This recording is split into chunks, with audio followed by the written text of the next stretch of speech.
Previously on the Seventh Valkyrie, the Edaran ultimatum spreads in the aftermath of their attack on the festival. The terms? They'll accept the surrender of the old city peacefully or claim it by force. What do the four families have to say about that? Find out now.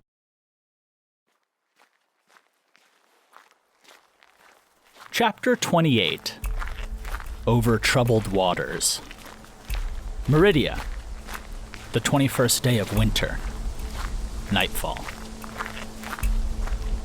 Pacing to the edge of the misty hillside, Meridia looked down at the last rays of the setting sun, grateful that she had an extra layer underneath her traveling cloak. The sharp ocean breeze cut at her face, and Meridia lifted her collar high as the sun continued to fade.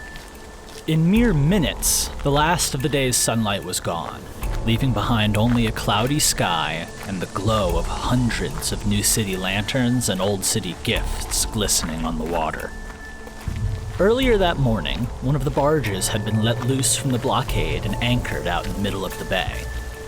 There, in full sight of both sides of the river, the Edaran forces had declared they would accept the unconditional surrender of the four families. Otherwise, the Edarans would take the old city by force.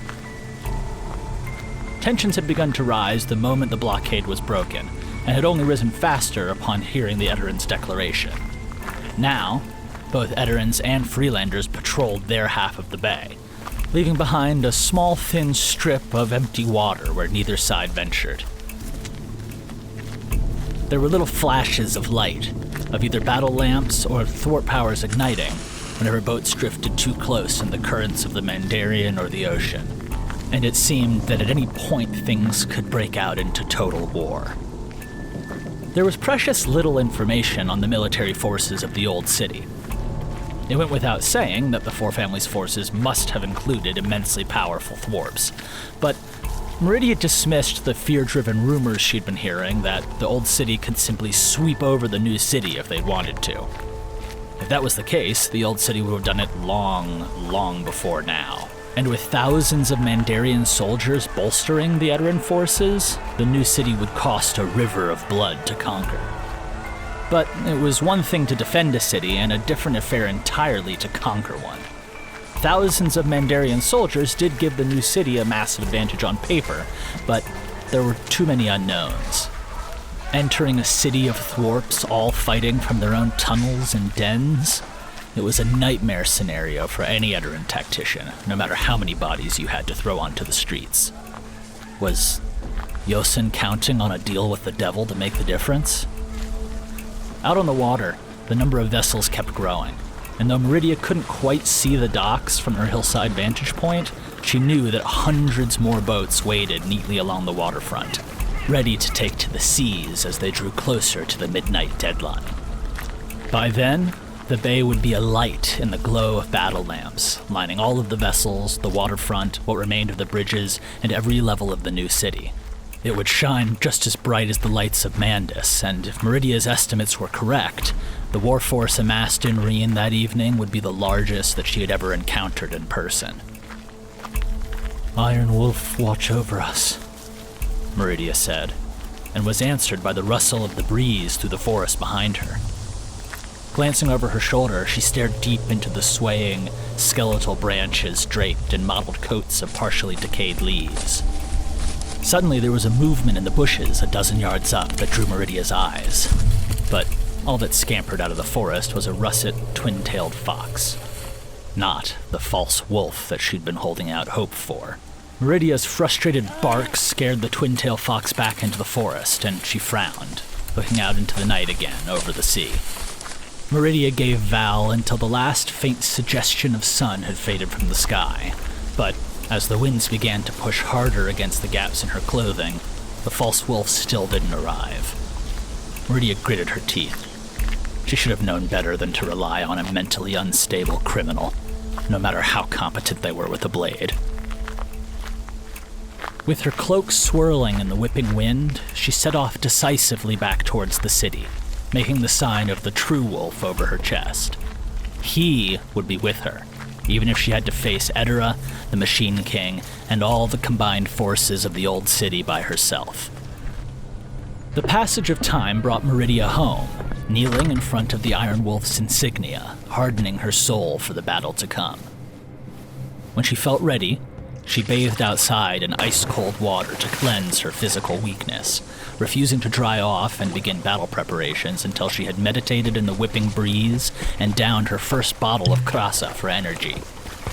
Meridia never ate before a battle. Krasa served as an excellent substitute for a heavy meal, fueling muscle with slow-releasing calories wrapped in vital nutrients. She carried a second and third bottle for later. Large-scale battles could drag on for hours, and despite the commander's demands of peaceful surrender, the new city was preparing for war. Externally calm, but burning inside, Meridia finally entered her house, donning a warm, breathable underlayer, woven mail greaves, twin knives across her hips, an armored throwing knife vest stocked with freshly polished steel, and a newly strung, freshly oiled bow across her back. It had taken her years and 3 different armor smiths to refine the custom armor design she'd modeled, to help her mimic the fighting style of the Iron Wolf. Then it had taken another 6 months to adapt to the weight, the heft, and fit of the armor. But now, the custom she-fox set was like a second skin to her. Meridia donned her shining white combat cloak over top, taking a moment to sweep her bright red hair back across her armor as the horns called out to wake Edaran to war.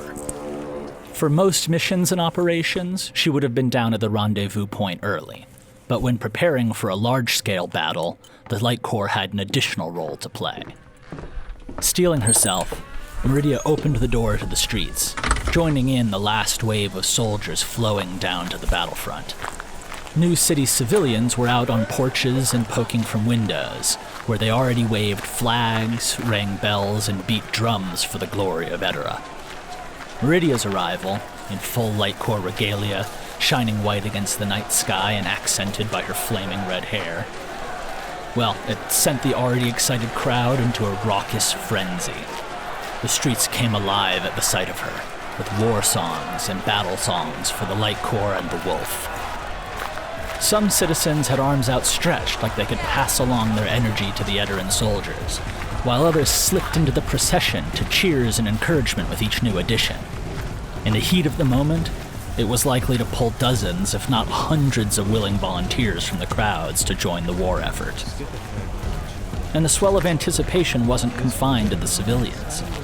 Soldiers poked through the crowd into her space to offer liquor and charms of their own, or ask for blessings, get a hand on the firebow for their own luck, or even boast about the atrocities they would perform across the river. One and all, they were seeking the power and approval of the tall woman in shining white. But Meridia remained silent and steadfast, taking no trinkets or drinks, offering no words other than quiet responses of "Eten, prote, Reshka," when prompted. In war, the Light Corps were a symbol, focused, dedicated, and unshakable, representing the true lineage of the great heroes of Edaran and the Iron Wolf himself.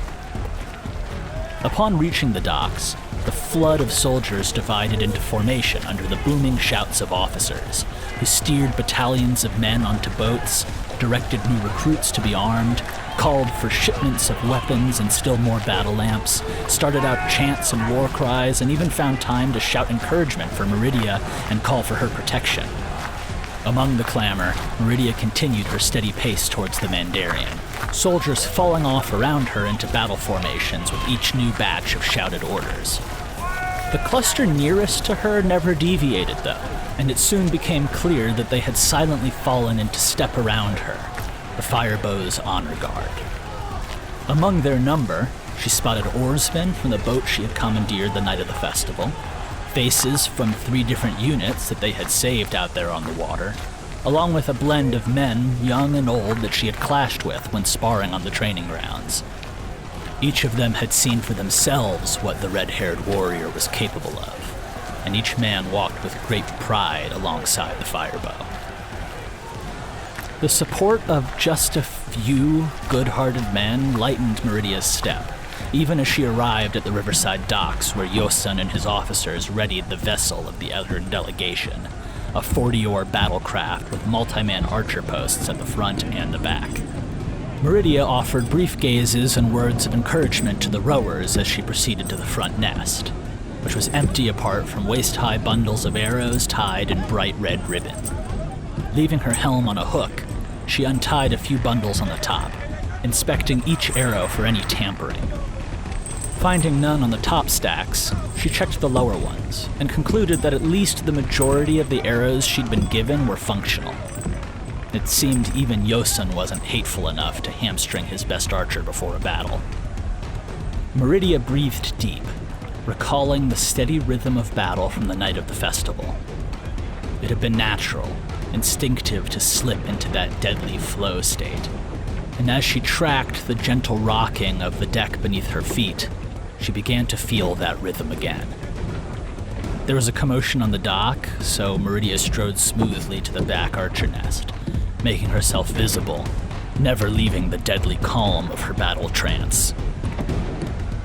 Out in the crowd, Yosun was smiling and jawing, making last orders and cheers, inspiring just a few more new recruits to race to their death.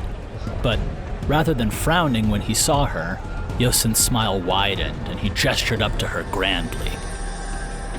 "Corsman Firebow," he called out. "It brings me great honor to have you serving with us on this delegation." Heads turned in the crowd, and isolated cheers rang out. Sensing the moment, Yosun stepped up the gangplank and moved next to her in the archer's nest, pointing to her to draw another chorus of support from the assembled officers and soldiers.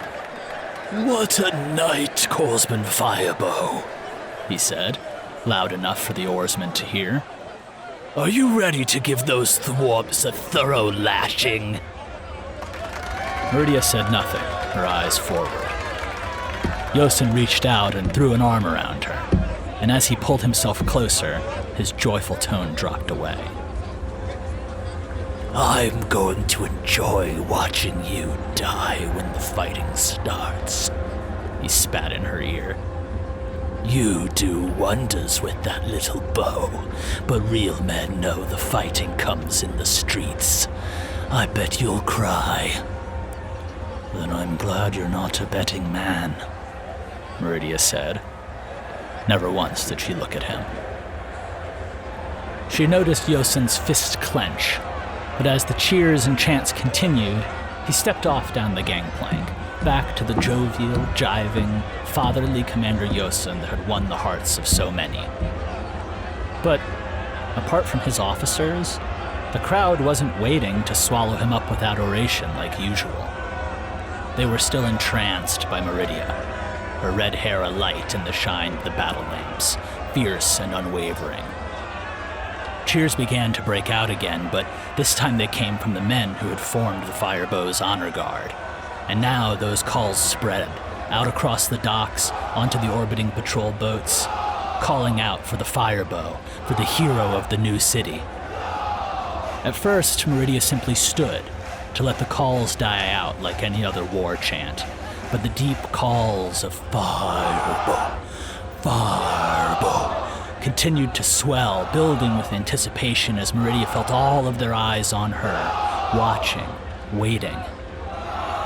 With a steady glance out to the gathered soldiers, Meridia made the claw of the wolf, the jagged sign across her chest, and before she had even finished, the roar of pounding spears and guttural battle cries erupted across the bay. The war chant of the wolf began to echo out in song all across the docks, swelling until it reached the second level of the new city and continued to spread.